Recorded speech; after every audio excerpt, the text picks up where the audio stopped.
How's it going, everybody? This is BeatTheBush. Today, I'm going to get a little bit philosophical here and talk about a low desire society. This video is brought to you by Webull. Don't forget to get your 2 free shares of stock just for signing up and depositing $100.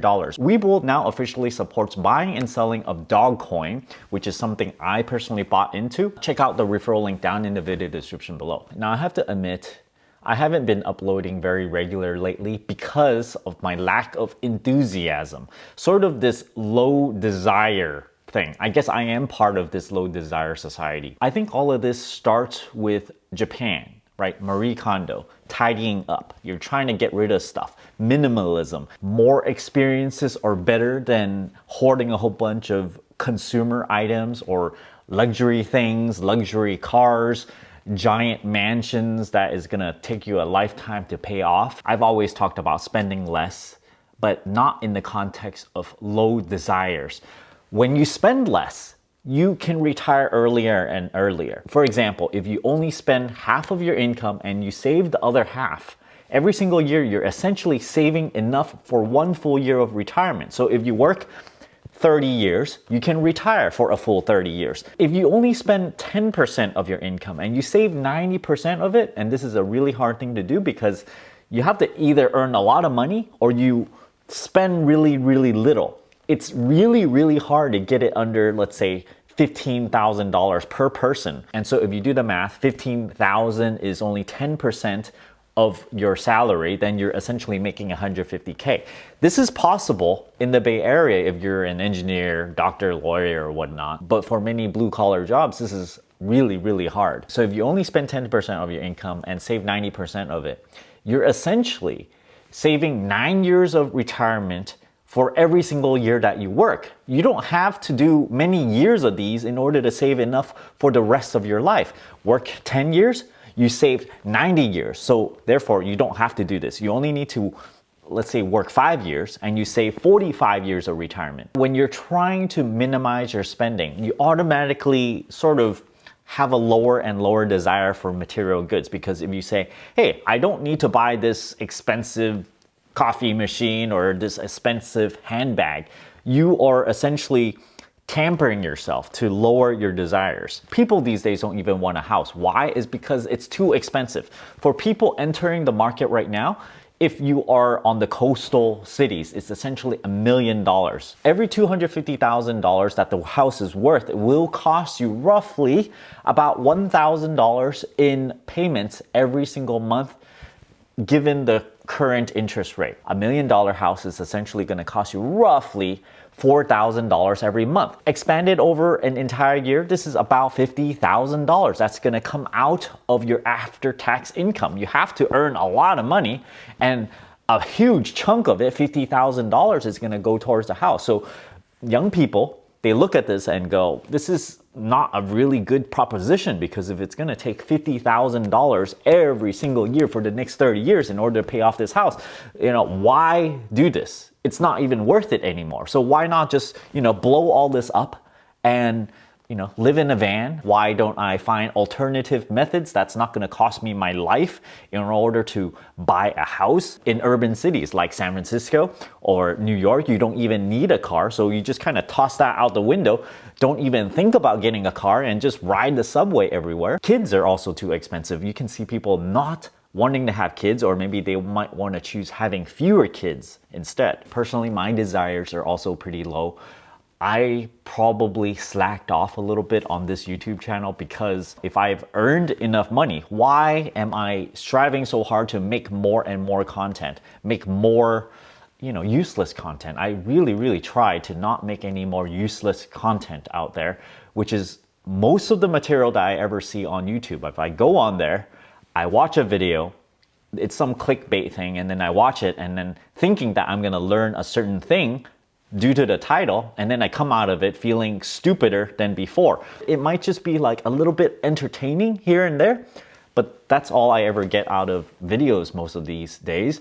So I think to myself, I don't really want to contribute to something like this, just kind of make more trash, just kind of spinning my wheels and just put yet another video out there that people are gonna watch, people are gonna waste their time at, you're not gonna learn anything. But this particular video, I feel, I'm hoping it would be a little bit more useful because it is more like a vlog. It reflects what I am currently thinking and my current state of mind, I guess, and just to keep you guys abreast on what's happening with this channel, because I mean the last time I uploaded was about 10 days ago. When I started YouTube a while ago, I still had a good number of desires. However, right when I quit my job about 3.5 years ago, I started hitting all my bucket lists, time one after another. So many of them that I end up having a smaller and smaller bucket list, and I've completed so many of them, and I only have like a handful of things I want to do. I'm just gonna share with you guys what these are. 3-star Michelin restaurant, Kobe beef in Kobe, Japan. I've talked about this multiple times. A ride first class, which I essentially got all the credits for credit card churning, and of course the Tesla Roadster 2.0, the 0 to 60 in 1.9 second thing. And of course, if you guys have been watching my videos, I don't know how this ever happened. I just kind of decided, okay, I want to make $1 million, so I'm gonna buy Dogecoin, and I need to buy enough of it so that when it hits $1, it would be 1 million. Therefore, I need 1 million Dogecoins. In order to do that, back then it was 5.5 cents or 6 cents or so. I needed to put in about $60,000. I put in 60,000. I actually purchased 53,000. Right now I am paper gains of about $200,000. So after tax, long-term gains, maybe, you know, it's gonna knock off 20% unless, you know, the Biden long-term gains tax goes through by the time I sell it. But really rough numbers, I am able to buy this Tesla Roadster, the regular version, not that Founders Edition thing. So these desires are essentially met. Even these wild fantasies I have of this Tesla Roadster, I got so lucky, I guess, buying Dogecoin, and you know, it's still paper gains. I don't have the car, right? I can only really celebrate if I actually sold it and, you know, actually paid for it, realize the gains, pay the taxes, and, you know, I have the car in my garage, then I can celebrate. But right now, I do realize it can evaporate the next day. By the way, right now, I think Dogecoin's around 25 cents. When it went up to what, 35 or 45 cents or whatnot, and I didn't sell, you know, I just watched it go up and down. And you guys keep on asking me if I'm gonna sell. Well, I plan to keep it for the most part because, you know, my cost basis is really low. And yes, it's a lot of money going up and down. I think at the peak, I saw my portfolio go all the way up to about $400,000. And then I, you know, watched it go all the way back down to $250,000. This is a $150,000 swing here. This is a lot of money. But to me, I put in $60,000 of my hard-earned real cash here. So then I just kind of look at that. It's just like, okay, you know, the market's going to do its thing.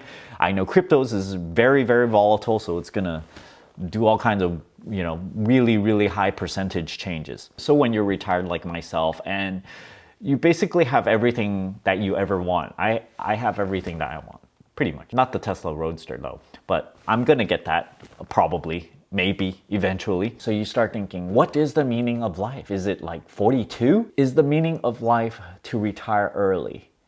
But when you retire early, you know, just get all this time on your hands. You just want to do something, maybe do something valuable. Do you want to get rich? Do you want to be a millionaire? Do you want to be a billionaire? Do you want power or fame or, you know, all of the above? Or maybe you want to be so rich as to have 10 exotic cars in the garage. Is this even meaningful? Sometimes I look at these ultra rich people. I don't know, it looks really nice and all, but I think for myself, I don't even want something like that because, you know, if I have a Lamborghini or whatnot, it really, really high upkeep costs. So that's why, you know, I would think about renting one instead of ever actually owning one. So this is my little update. It's just what's on my mind. And if you're wondering why I am dragging my feet a little bit, it's just because I don't want to make content that I am not jumping for joy for, like something that I am super interested in, I want to put out there. I am putting a lot of time on making a Lego video, making mukbang food eating videos. It's all on my other channels. This time I'm gonna list all those channels that I have. I believe 6 or 7 other ones down in the video description below. I am building, right over there is this Lego Discovery Shuttle thing. I'm building that. I'm making a very special video. It's taking me a really, really long time to edit, over 10 hours of recording, condensed down to, I don't know, like 10 minutes or 20 minutes worth of Lego building. So thanks for watching. If you guys are interested in buying Dogecoin, this is not financial advice, by the way, and it's highly, highly risky to buy Dogecoin. Check out my referral link down in the video description below and get your 2 free shares of stock. Don't forget to give me a like and subscribe for more. Thanks for watching.